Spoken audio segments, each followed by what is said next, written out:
Kamusta po sa lahat na nakikinig ngayon dito sa aking munting channel? Kung kayo'y bago pa lamang dito sa aking channel, ay inaanyayahan ko po kayo mag-subscribe at pakikalimbang na rin po ng notification bell. Salamat kaibigan. Simulan na natin ang makapanindig balahibong kwento. Hi po, Sir Tindig. Napadpad po ako dito sa iyong channel. Mahilig po kasi akong makinig ng mga kwentong kababalaghan. By the way, tawagin mo na lang ako sa pangalang Jordan.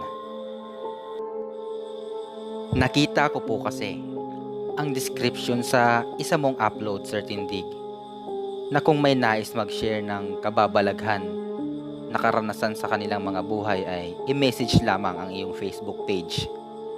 Kaya sana ay mabasa mo po ito. 36 anyos na po ako ngayon at isang nurse dito sa Amerika. Taga Caloocan po ako. At itong kwentong ibabahagi ko sa iyo, Sir Tindig, ay naganap dyan mismo sa ating bansa. Kasalukuyang nag-a-apply ako dyan sa isang kilalang ospital. Hindi ko na rin sasabihin kung anong pangalan ng ospital na iyon para iwas issue na rin. Tandang-tanda ko pa noong taong 2011. Nakapasok agad ako sa ospital na aking ina-applyan upang makakuha ng experience. Sa pagtatrabaho ko sa ospital na iyon ay nagkaroon ako ng maraming kaibigan. Karamihan sa mga iyon ay katrabaho ko rin. May mga ilan-ilan rin akong pasyenteng naging kaklose noon. Dahil sa ilang beses na silang pabalik-balik sa ospital na iyon. Ang iba roon ay nagmula pa sa iba't ibang probinsya. Madalas akong nakikipagkwentuhan sa mga pasyenteng iyon ng kung ano-ano lang. Natatawa pa nga ako minsan kapag nag-uusap kami tungkol sa kababalaghan. Lalong-lalo na nung marinig ko ang isang pasyente na sinabi niyang kaya raw siya hindi gumagaling ay dahil nakulam siya. Yun ay dahil hindi naman talaga ako naniniwala sa mga ganoon. Dahil ang tanging alam ko lang talaga ay kayang gamutin ng medisina ang kahit anumang sakit, maliban na lang kung hindi pa naiimbento ang gamot sa mga ito o di kaya'y sadyang hindi lang naagapan ng maaga. Lumipas ang ilang buwan at taon. May bagong nag-apply na nurse sa ospital na aking pinagtatrabahuhan. Ikukubli ko na lang siya sa pangalang Jenny Rose. Tubong aklan po siya. Naging magkaibigan din kami ng babaeng iyon dahil hindi naman siya mahirap pakisamahan. Subalit makalipas lamang ng ilang linggo ay may napansin akong kakaiba sa bagong nurse na iyon. Madalas ko siyang nakikitang nagsasalita ng mag-isa. Kaya tinanong ko siya tungkol doon.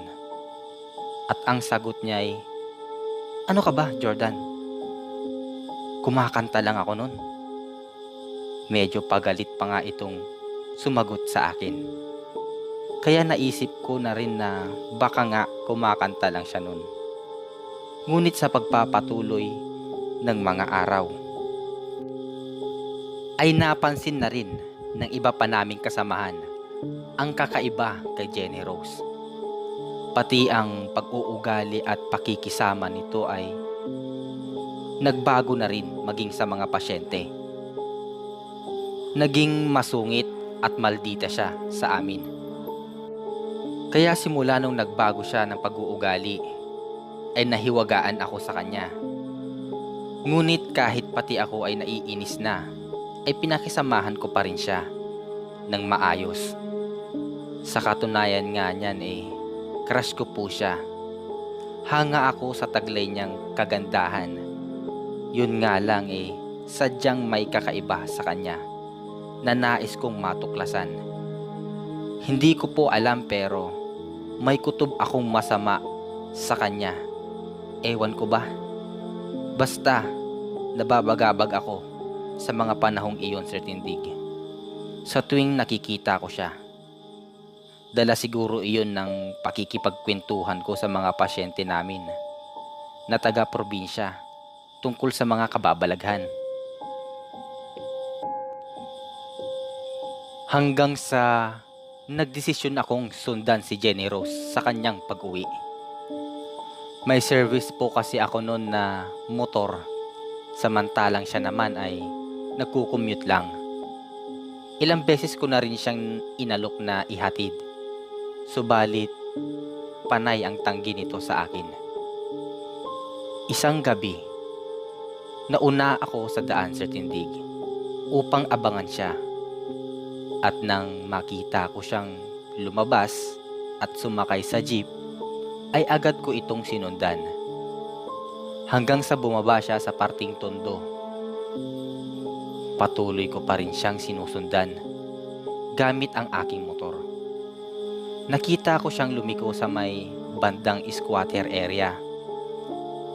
Masyadong napakakipit at malalapit ang mga bahay doon. Halos magkadikit-dikit na nga. Kaya naman, para masundan ko siya ay ipinarking ko ang motor ko sa tapat ng tindahan at pinabantayan ko ito roon. Sumuot ako sa magkikitid na iskinita hanggang sa nakita ko siyang pumasok sa isang maliit na bahay. Nagtaka ako noon, Sir Tindig. Napaisip ako, bakit sa squatter area siya nakatira samantalang marumi at marami pang mga daga roon. Isa pa namang siyang nurse, tapos doon siya nakatira. Sa bagay, naisip ko na lang, Sir Tindig, na baka kamag-anak niya ang mga kasama niya ron sa munting tirahan niyang yun. Kaya naman, upang makasigurado, ay sumilip ako ng bahagya sa maliit na siwang sa kanyang bintana. Medyo madilim sa pinestuhan ko sa tapat ng kanyang bintana. Mga siguro 11:00 na iyon ng gabi, kaya wala ng taong napapadaan sa mga oras na iyon. Alam kong mali ang aking ginagawang pagsilip na iyon, subalit sadyang parang may nag-uudyok sa akin na may kailangan talaga akong matuklasan tungkol sa kanya. Sa aking pagsilip ay nakita at napanood ko siyang nagbihis. Nanlaki ang aking mga mata at pinagpawisan ako sa mga oras na iyon dahil sa aking nakitang malulusog na dibdib at napakagandang katawan. Napakapula pa ng mga utong ni Jenny Rose, dahilan upang mapalunok-lunok ako sa aking napagmamasdan. Subalit, ang sumunod na nangyari ay labis kong ipinagtataka at ikinagulat.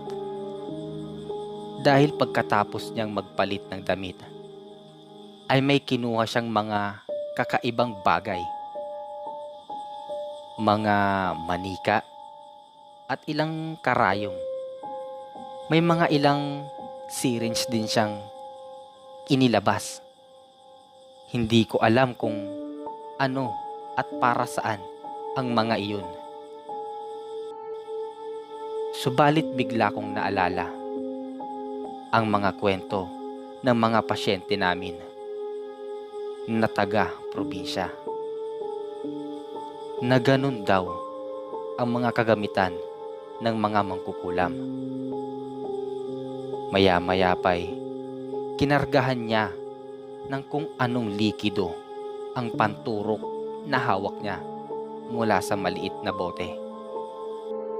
Sunod naman niyang ibinalot ang buhok na sa tingin ko ay galing sa isang tao. Ibinalot niya ito sa manikang yari sa tela. Di ko alam kung kaninong buhok ba iyon. Pagkatapos, itinurok niya mula doon ang syringe na nilagyan niya ng likido sa parting tiyan ng manika. Nangilabot ako at nanindig ang aking mga balahibo sa buo kong katawan. Subalit pumasok pa rin sa aking isip na baka nababaliw lang siya, sapagkat may mga salita na naman siyang binabanggit habang nakatingin sa manikang hawak niya. Tinitigan niya ito ng masama at sinakal habang panay ang turok ng syringe sa tiyan ng manika. Napansin ko rin na bakit parang hindi nababasa ang manikang kanyang tinuturukan ng kung anong likido, samantalang yari ito sa tela. Sa halip ay lumulobo ng husto ang tiyan ng manikang iyon. Hindi talaga ako makapaniwala kung baliw ba siya o talagang isa siyang mangkukulam. Ilang saglit pa ang lumipas ay nakalikha ako ng ingay dahil nasipa ko ang lata mula sa aking kinatatayuan. Kaya naman, bigla siyang napatingin sa bintanang aking pinagsisilipan. Mabilis naman akong tumakbo palabas sa eskinita ng mga squatter at nag-drive pa uwi. Subalit hindi pa rin matanggal sa aking isipan na sa kabila ng kagandahan ni Jenny Rose ay may misteryoso itong sikreto. Kinabukasan nun ay agad kong pinuntahan ang mga pasyenteng nagkwento sa akin tungkol sa mga mangkukulam upang tanungin siya o sila kung papaano ba malalaman kung isang mangkukulam ang isang tao. At ang sinabi nito'y takot daw sila at umiiwas sa mga walis tingting na nakapatayong pabaliktad. Habang nakikipagkwentuhan ako sa pasyenteng iyon, ay may narinig akong sigaw sa kabilang kwarto. Kaya naman, agad akong nagtungo doon upang alamin ang nangyari.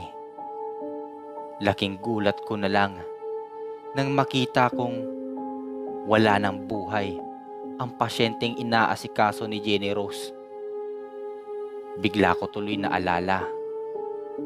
Minsan niya itong nakasagutan dahil ayaw nitong uminom ng gamot. Matanda na kasi ang pasyenteng iyon at sadyang masungit talaga. Lumaki ang tiyan ng matandang iyon at parang may mga langis na tumatagas mula doon. Nang makita ko ang nangyari katindig, ay lalo tuloy akong naghinala kay Jenny Rose, sapagkat nung gabing nasundan ko siya at nakita ko ang ginawa niya, na tinurukan niya ang manika ng kung anong likido, ay siya ring nangyari sa pasyenteng kanyang nakasagutan at binawian ng buhay sa mga oras na iyon. At dahil doon, ay labis akong nabahala sa mga pasyenteng kanyang bibiktimahin pa. Kung kaya't gumawa ako ng paraan upang hindi na iyon maulit pa. Hindi ko na napigilan ng aking sarili. Sinabihan ko ang aking mga kasama sa trabaho tungkol sa aking hinala kay Jenny Rose. Nasabi ko sa kanila na wala namang mawawala kung susubukan namin. Bale, 5 nurse po, Sir Tindig, ang aking kinausap. Palihim kaming naglagay ng mga walis na nakabaliktad sa iba't ibang parte ng ospital. Nakatago ang iba sa mga halamanan. Yung iba naman ay itinago namin sa likod ng basurahan. Sa ganoong paraan daw ay nasasaktan at nanghihina ang mga mangkukulam tuwing makakatapat o makakadaan ito sa mga walis na nakabaliktad, kahit pa ito'y hindi nila nakikita. Basta ang sabi ng probinsyanang aking nakausap na pasyente, pag tumapat sila sa mga ito ay tiyak daw na manghihina sila ng gusto. Pagkatapos naming ipinuwesto ang mga iyon katindig, ay inobserbahan namin ang mangyayari kay Jenny Rose. Kung makakatapat siya sa mga walis na aming itinago. Isang buong araw ang ginugol namin, mga kaibigan, upang ipwesto lamang ng palihim ang mga iyon. Pagsapit ng umaga nun, bale kumakain kami nun, nang biglang may nagkumpulang mga tao sa hallway ng ospital. Inalam at tinanong namin ang nagmamadaling nurse na kumuha ng wheelchair. "Excuse me, Lorraine, anong nangyari doon?" Tanong ko dito. At sinabi niyang bigla daw bumagsak si Jenny Rose habang naglalakad at nahihirapang huminga. Hindi ko alam, pero kahit alam ko ang sanhi ng kanyang panghihina, ay nag-alala pa rin ako sa kanya. Kinuha ko ang wheelchair at itinakbo ko sa kinaroroonan ni Jenny Rose. At nang makarating ako sa kanya, agad ko siyang binuhat at pinaupo. Sabay inilayo ko sa mga walis na nakabaliktad. Naisip ko kasi na baka ikamatay niya ang labis na panghihina. Sinabi ko sa mga tao at mga kaibigan ko na ako na ang bahala kay Jenny Rose. Dinala ko siya sa isang kwarto na walang naka-admit na pasyente. Sinarado ko ang pinto nun at pinaupo ko siya at pinainom ng tubig. Nagulat ako sa kanyang ginawa dahil pagkatapos niyang uminom ng tubig, ay bigla niya akong niyakap at hinalikan ng napakalagkit sa aking mga labi. At sabay sabing, alam niya daw na sinundan ko siya sa kanyang tinutuluyan. At alam niya rin na nasaksihan ko ang kanyang ginawang pangkukulam.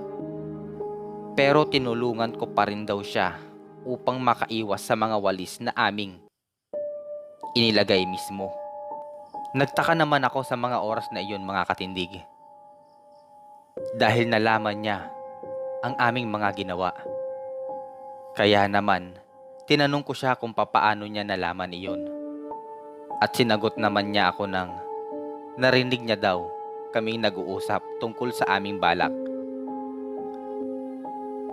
Ngunit hindi niya akalaing agad naming gagawin iyon kinabukasan nun. Tulala lang akong nakikinig sa kanya sa mga sandaling iyon, dahil hindi pa rin maalis sa isip ko ang kanyang ginawang paghalik sa akin. Ikinuwento niya ang lahat ng kanyang buong pagkatao, na isa nga siyang mangkukulam. Ganon din daw ang kanyang ina at lola. Humingi siya ng tawad sa akin at muli niya akong hinalikan. At sinabi niyang babalik na daw siya sa kanilang probinsya at doon na lang maninirahan. Sinubukan ko siyang pigilan, katindig, pero wala na akong nagawa. Kahit pa sinabi ko sa kanyang matagal ko na siyang gusto, ay hindi pa rin nagbago ang kanyang desisyon. Hindi daw siya nararapat para sa akin. Lumakad siya palayo at hindi na bumalik pa. At hindi na rin talaga tuluyang pumasok sa aming ospital. Aaminin kong kahit ilang buwan pa lang kaming magkakilala, ay nahulog na ang loob ko sa kanya. Ngunit ganun pa man, hinayaan ko na lamang siya sa kanyang nais, katindig. At upang makalimutan ko ang nararamdaman kong kalungkutan ay nagtrabaho ako dito sa ibang bansa at sa awa ng Diyos ay natagpuan ko dito ang babaeng para sa akin at nagbigay kasiyahan at kaligayahan sa aking buhay. Hanggang dito na lang. Maraming salamat. Maraming salamat po sa lahat na nakapakinig nitong ating bagong kwento ngayon. Sana po'y patuloy niyo po akong suportahan. At muli, wag niyo pong kalimutang mag-subscribe kung kayo bago pa lamang sa aking channel. Support Filipino YouTubers. Mabuhay tayong lahat.